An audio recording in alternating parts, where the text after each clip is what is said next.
Saya pas tiba di sana, saya bilang sama panitia, Ustadz gimana ceramah? Ceramah. Kenapa nggak ceramah? Tidak ada sesuatu yang kita sembunyi. Saya bukan orang PKI yang perlu ditakuti, ya, atau saya mengajak orang untuk kafir. Kita mengajak kalau Allah, kalau Rasul. Ceramah saya semua hampir 600 judul ada di YouTube, bisa ditonton sama semua orang, bisa dinilai. Semua rujukan kita, kajian kitab Minhajul Muslim, kajian Riyadhus Shalihin, kajian tentang Nawaqidul Iman, buku-bukunya ada semua. Referensinya jelas. Dan saya sangat terbuka, kalau ada sesuatu yang salah nasihati silahkan. Alhamdulillah, jazakallah khair, kau nasihatin gitu kan. Tapi rupanya tidak tahu surat itu dari mana, tidak ada kop suratnya, tiba-tiba main mengancam. Ini semua hal yang sama sekali jauh dari adab kaum muslimin, ya. Di Indonesia, teman-teman yang tanda tangan di situ mengatasnamakan, gitu kan, mengatasnamakan lembaga-lembaga mereka. Masa kalau Natal jaga gereja, masa pemimpin non Muslim didukung, masa pabrik sendal yang tulis lafzul jalalah mau ditutup kemudian mereka bela, Syiah buat acara dibela, ya.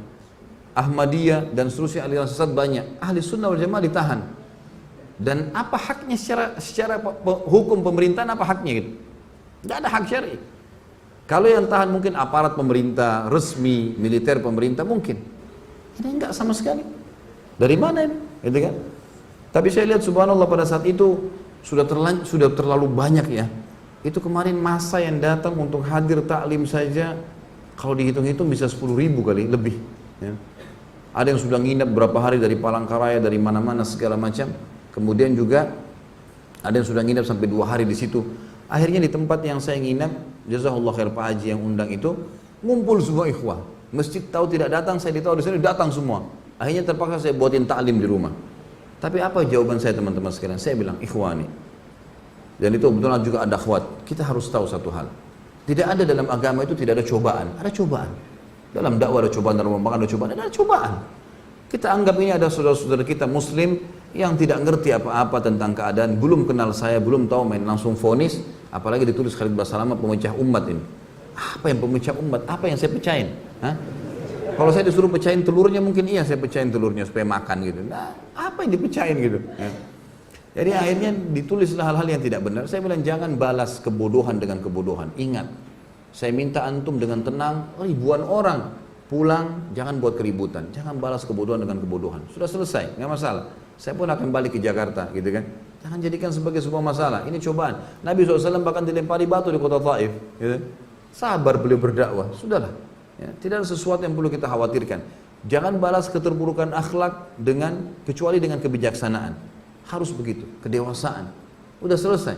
Alhamdulillah saya dari kecil sudah terbiasa memimpin lembaga, artinya sudah biasa dari kecil, dari SD dipilih jadi pemimpin ketua kelas, jadi begini sampai saya ngajar di kampus di Makassar jadi wakil rektor, kemudian saya jadi ketua yayasan berapa kali, udah biasa mimpin dan saya udah biasa hadapin banyak karakter jemaah di pengajian dan seterusnya. Gak perlu kita balas dengan emosi, saya gak perlu bilang itu serang sekalian, ribut. Alhamdulillah. Dan saya tetap berdoa kepada Allah mudah-mudahan teman-teman ini diberikan hidayah. Siapa tahu malah dengan dengar ceramah insya Allah malah lebih baik gitu kan. Tapi ini tidak boleh terjadi. Apalagi di kalangan ahli sunnah wal jamaah. Nggak boleh sama sekali terjadi. Saya juga warga negara Indonesia sampai salah satu pengacara sana bilang, Ustadz ini kalau antum yang sedang diserang, antum warga negara Indonesia. Bisa menyampaikan apa saja sebagaimana pemabuk bisa ngomong apa saja di jalanan. Nggak ada urusannya. Kalau materinya silakan disimak. Kalau ada masalah baru disampaikan. Itu pun ada jalur hukumnya. Jalur hukum bisa disampaikan. Baru kemudian ini kalau tiba-tiba mau mengancam saja surat, dilempar begitu saja tanpa ada kejelasan. Sekarang malah dibumbu-bumbuin tuh. Karena dianggap tidak berhasil dibumbuin tuh. Oh sampai gubernur nolak, sampai segala macam hal. Ini tidak benar semuanya. Saya ketemu dengan salah satu saudara kita, pimpinan Angkatan Darat sana yang datang ke pengajian. Kebetulan 16 tahun beliau di Makassar. Kemudian beliau datang pengajian saya sering tapi akbar di Makassar. Beliau bilang, loh saya kumpul sama gubernur malam hari itu. Tidak ada perkataan masalah dilarang ceramah antum. Ini cuma dibuat-buat, dibesar-besarin. Katanya di mik-mik masjid disampaikan. Mana mik masjid ini? Ini terlalu dibesar-besarin. Allahu a'lam. Saya juga hadir di masjid. Sempat di masjid Muhammad Hasanuddin memang disampaikan. Kalau ceramah Ustaz Khalid ini tidak diminta disampaikan gitu kan. Tapi waktu saya tanya orang-orang, betul nggak gubernur bilang? Enggak benar. Itu dari pendapatnya dia pribadi menyampaikan gitu kan. Dan ternyata bersama dengan teman-teman ini kan gitu. Tapi nggak masalah lah. Ini Allah subhanahu wa ta'ala akan memenangkan agamanya, ya kan? Yang jelas tidak ada sembunyi. Alhamdulillah sampai jadwal ceramah saya di Jakarta ada alamatnya. Ada kontak personnya, nggak ada yang saya sembunyikan. Ceramah semua diupload di YouTube. Antum rekam nih bebas, nggak ada yang larang.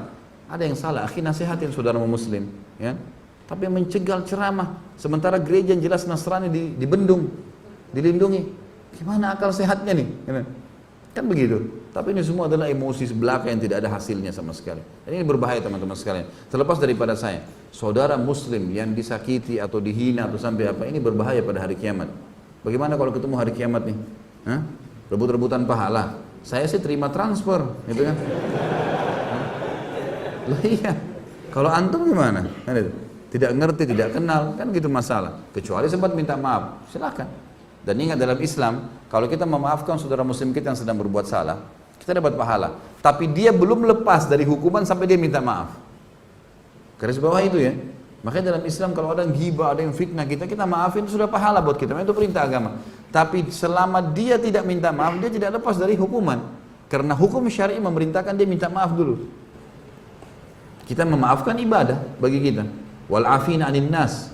Allah, orang yang suka memaafkan orang lain, seperti itulah. Allahu a'lam. Jadi ya, jangan memperbanyak musuh pada hari kiamat, teman-teman sekalian. Sibukkan diri dengan hal yang positif. Ingat selalu itu. Kita akan meninggal dunia dan ada tanggung jawab hari kiamat. Allahu a'lam.